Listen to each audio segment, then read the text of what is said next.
If he pulls away, it's not because he suddenly lost feelings, and it's not random. Most women panic when a man becomes distant. They text more, they over-explain, they try to fix the shift. But here's the psychological truth. Distance is often a response, not a decision. Human behavior follows patterns.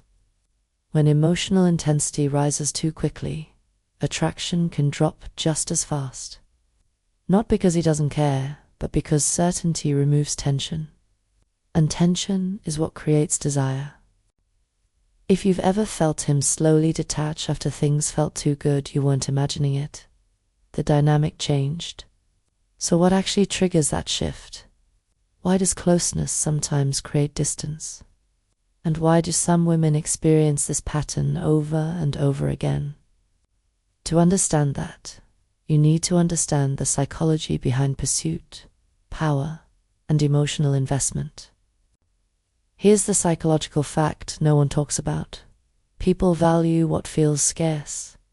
When you become emotionally available too fast, too consistently, and too predictably, you remove uncertainty. And uncertainty is a core driver of attraction in early bonding stages. This isn't manipulation. It's human psychology. The brain is wired to pursue what it feels it might lose. When that tension disappears, the nervous system relaxes. The chase ends. And sometimes, so does the emotional intensity. There's also another layer most people ignore. When someone pulls away, it can be a subconscious power test. Not in a toxic way, but in a behavioral way. He's recalibrating the dynamic. He's observing whether you collapse into anxiety or remain grounded.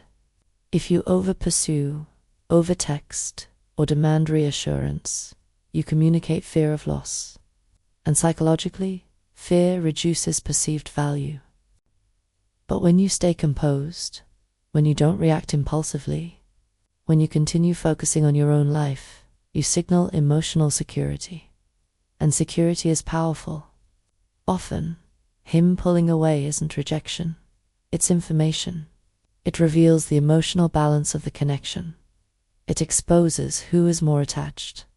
And in most cases, the one who is less reactive holds the power. That's not cruelty. That's behavioral psychology. So what does dark feminine energy look like in this situation? It doesn't chase. It doesn't beg for clarity. It observes. When he pulls away, instead of tightening your grip, you'll loosen it. You'll redirect your focus back to yourself, your goals, your body, your work, your standards. This is where real self-improvement begins. Because the truth is, if someone can emotionally destabilize you just by creating space, there's an attachment wound being activated. And that's shadow work. Instead of asking, why is he pulling away? Ask, why does this trigger me? That question shifts everything. The most attractive trait in human psychology isn't constant availability. It's emotional self-control. When you stop reacting, you change the dynamic. Sometimes he comes back, sometimes he doesn't. But either way, you win. Because you stop chasing validation and start embodying value. If this made you see the pattern differently, subscribe and like this video.